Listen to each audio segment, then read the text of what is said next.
Hello everybody and welcome to this webinar. My name's Sally Trudgeon. I work with FutureTracks. FutureTracks is a social enterprise in Australia working with the ECEC sector. And I'd like to introduce you to Hannah Barber, who is coming to us from Boston. And Hannah, can you just start off by telling us a bit about yourself and your career? Sure, thanks Sally. As Sally said, my name's Hannah Barber. It's a real pleasure to be here with everyone. And I am an early childhood practitioner who's currently living in Boston. I started my career about 10 years ago and did a Masters of Teaching at the University of Melbourne. And while I was at the University of Melbourne, I developed a real love for child development, but also a real interest in adult learning and adult development too. So I've spent a lot of my career working both with children in classroom settings. I ran a 4-year-old classroom, as well as with adults in adult learning settings. And so one of the roles that I held back in Australia was working with educators and with services who were working towards in the National Quality Standard Assessments. And I had the very good fortune of being able to travel all over Victoria to meet lots of amazing educators. And I'm currently living in Boston in the United States of America, and I completed a Master of Education in Human Development and Psychology a couple of years ago, and I've been working at the Centre on the Developing Child here at Harvard for the last 3 years. Thank you for that. And tell me, why did you choose a career in early childhood learning and care? Good question. Honestly, I was one of those children who wanted to be an accountant, a doctor, and then I realised I didn't like blood. I vividly remember doing my my school work experience at an equine clinic. So I had quite the range of interests, but I've always had a real interest in how children develop and how children learn. And that's always really fascinated me. And the more that I started to read about it, once you hit those critical points where you're making decisions about what am I going to do, I read a lot about child development. And the more that I read, the more intrigued that I became about, oh, wow, these differences start really early. And the way that children learn and the way children develop is really affected by the early experiences. And that can really have a lifelong impact on learning, health and behaviour. And so I am completely and utterly fascinated by how children develop and how we can think about that to make Australia the best place in the world to be born. So with the relationship between educators and teachers, the children, and of course their primary caregivers and parents, can you tell me where you see that intersecting and why are these relationships so important? Well, it's a really good point, Sally. They're critically important. And I mean, in the role of an educator, it is fundamentally one of relationships. To be successful in this field, you have to enjoy and you have to thrive forming and strengthening and sustaining relationships. The one between an educator and a parent or primary caregiver or family is a really interesting one. And it's one that needs to be characterised by equal partnership. So that is that you have these different parties bringing together different areas of expertise. For the caregivers and families, they have this intimate knowledge of the child, and they really are the child's first teacher. As an educator, you bring a phenomenal amount of knowledge in developmental progressions and trajectories, in play-based learning, and in the child in that particular setting. And really, from the moment that you meet a family right through the moment that they walk out the door at the other end when they're heading off to school, it's really important to be working on those relationships. And it's important for 3 key reasons. The first is that it actually improves child outcomes. The second is that it improves the parent experience, both with your service, which is obviously important, but arguably more importantly, it actually improves their perception of parenting as well. And the third one, and I can certainly speak to this from my own experience, is that it makes your job easier. It makes you more effective at your job. And the one that has a little less evidence behind it, but I can certainly attest to, is it makes you enjoy your job a little bit better. Yeah. So do you want me to break those out? Yeah, that'd be great. Yeah, okay. So when I say it improves child outcomes, that sounds like a pretty big statement. So let me explain what I mean there.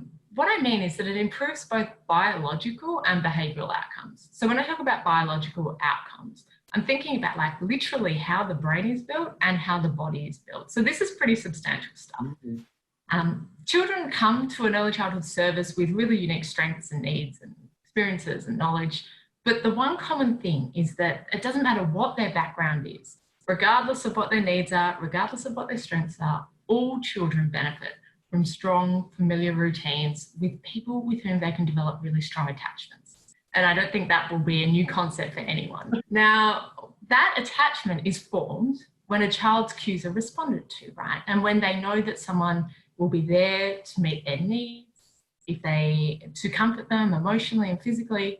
And when you think about it, the way you do that is by getting to know a child really well. And if a child is 6 months old, 12 months old, 18 months old, 4 years old, the way that you do that is forming a really strong relationship with the family so you can understand the experience that they've had so far.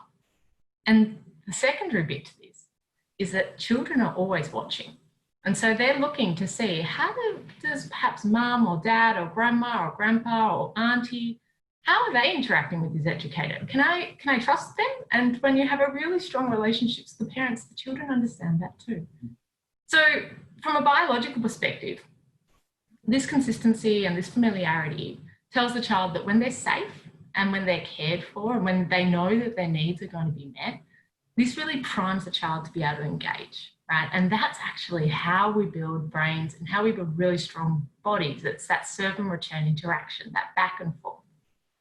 But when the child doesn't feel as though their needs are going to be met, when the world feels a little bit threatening or unsafe for them, they hit survival mode. And that's when you can trigger a response that elicits a toxic stress response. And that's not so good for children because that doesn't prime them to learn. So at a really fundamental biological level, it's really important.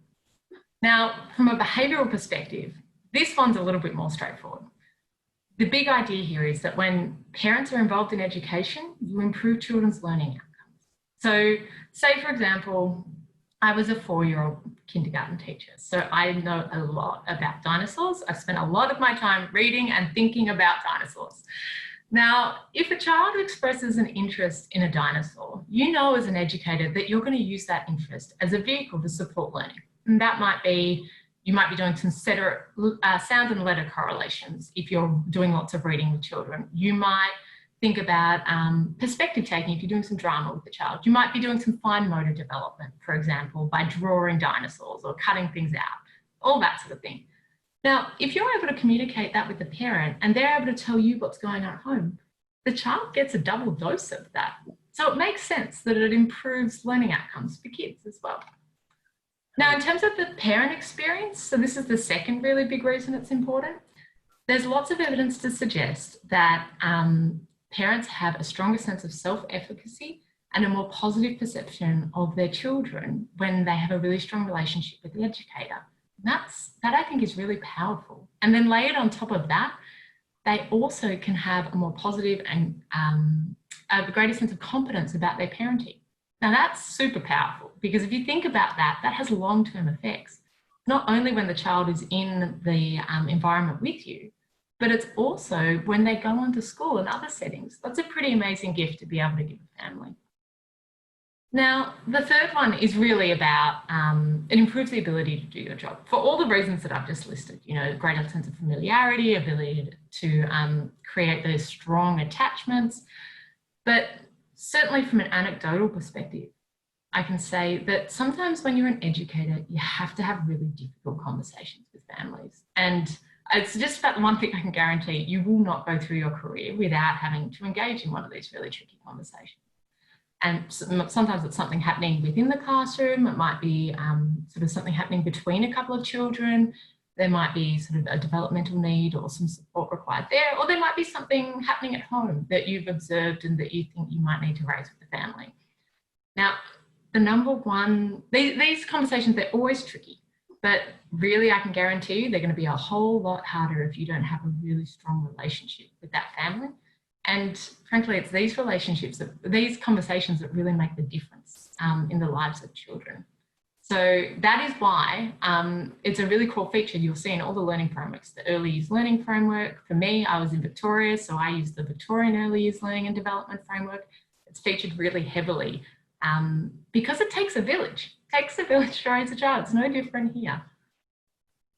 How do you do it then? How do you actually develop, create that, that relationship?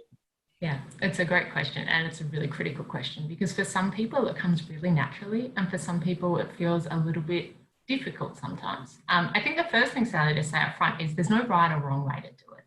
You know, everyone's relationship from both an educator perspective and a family perspective is going to look a little bit different. But the important thing that educators remember is that the responsibility lies with you to make sure that you drive and sustain this relationship to make it as positive and as fruitful as you possibly can.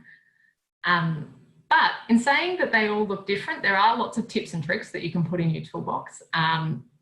And so I would be thinking at a really practical level, at the beginning of the year, memorize the family's names, know who the key players are. If you have a grandparent who's going to be doing pickups a lot, then make sure you know who they are and connect with them. You might know some of them already if they've already been in the service. If you can, grab them in the hallway, but if you can't, send them an email, introduce themselves, introduce yourself. Think a little bit about how you're going to engage with them the first couple of days in the service. You might want to think about scheduling a little bit of time in the middle of the day, if it's possible, to give them a call and just say, here's what's happening. Here's what they're doing. Things have settled down. Here's what they're engaged in. Or if things haven't gone so well, tell them that too and ask them, what do you usually do in these circumstances? Spend some time getting to know them, find out what's important to them, find out what their home world looks like, ask them what their goals are for the child, and then really quickly iterate that into what you're going to be doing. Because one of the key things about a relationship, a good, strong relationship with family, is that they can see that you're listening. And the best way that they can see that you're listening is when they can see the results of your conversation. On a day-to-day basis, here's a hot tip. Always make sure to acknowledge them when they're in the room. And that doesn't have to be sort of a grand conversation. It could just be a little wave from the block corner if you're down on the floor with children. And always be ready to comment on their child's day. And for me, as an educator and as a teacher, I always used to use this as an opportunity to sell what I did. Some parents have a really strong understanding of what a play-based environment does. Some parents don't. And so I would always use this as an opportunity to say, look at all the amazing things that we're doing in this classroom. One of the things that I think is a key area where sometimes relationships can come a little bit unstuck is around communication. And educators should feel really empowered to really take this by the horns and sort of say to families, I'm really busy in the classroom with children every day. I would love to have a long conversation with you at the end of the day, but I just can't. So if you'd like to email me, I'd love to set up a time with you. This is my preference. Yeah. That's what I used to do with families. I'd say you can catch me for a couple of minutes. That's probably okay. But just so you know, if you want to have a big conversation, we'd be best to set up a time. So if educators and teachers wanted to sort of look further into this, point us in the direction of some sort of research about the significance of this relationship. Yeah, certainly. So I think obviously the first port of call is to have a look at your curriculum frameworks. So as I said before, the Early Years Learning Framework and the Victorian Early Years Learning and Development Framework, the frameworks themselves have a lot of information, and then there's a lot of surrounding resources. There's practice principle guides that you can really delve into the latest. The other one I would suggest, and I'm probably a little bit biased, is some of the research that we have here at the Centre on the Developing Child. In my organisation that I work at the moment, we have a whole council of scientists, and they help us to understand what the latest is in early childhood development. And then we translate it into bite-sized and pretty easy to manage chunks, because I really like to read about this stuff. And not even I really like to read about those heavy academic papers. So we do the heavy lifting for you. I think though, Sally, one of the things to really be clear about here is just how important these relationships are. And that's the consistent theme that you're going to see across all of the literature, right? These environments of relationships and making sure, going back to those improved outcomes for children, making sure that the relationships between the child and the adults, but also the adults and adults, are really strong. So I guess my last question is then, what advice do you have for others in the sector about relationships between parents and educators? What advice would you give? Good question. There'd be a few things. So the first thing I'd say is always keep the child front and centre. These relationships are about giving every child the best start to life and the foundations for lifelong learning, health and behaviour. And if you keep that as the ball that you're trying to keep in the air with these relationships, then you can't go wrong. Yep. I would also say, though, that sometimes these relationships, they can be a little bit tricky. You know, sometimes you might not feel that connection with the family and you might have to work a little bit harder. And for that, I would encourage people to reflect on why. There will be cultural and linguistic and political and economic similarities and differences between you and the family, and being really aware of what they are is really important, because at the end of the day, your classroom is a little bit like hosting a dinner party. You want everyone to feel welcome, you want everyone to feel comfortable, and you may have to really reflect on what you know about a family and make sure that that is visible in the classroom so that they feel comfortable and welcome, and so that you begin the foundations of those really strong relationships. And to that point, I'd say respectfully persist. You know, there will be variability in the relationships that you have. The relationship you have with one family might look really different to the relationship that you have with another. And sometimes I have found in my experience that it is those families who may take a little bit longer to engage that can actually benefit most from your support. So they would be my hot tips. But I do really encourage everyone, take up the mantle to build really strong and thriving relationships, because, you know, as we sort of spoke about before, the work you do can literally change the outcome of a child's life. And we know that this is a really key part of it. So I hope that everyone takes really great pride in that. It's a really important role. Thank you so much for your time today. We really appreciate it. Thanks so much for having me. Anytime. We will see you all soon.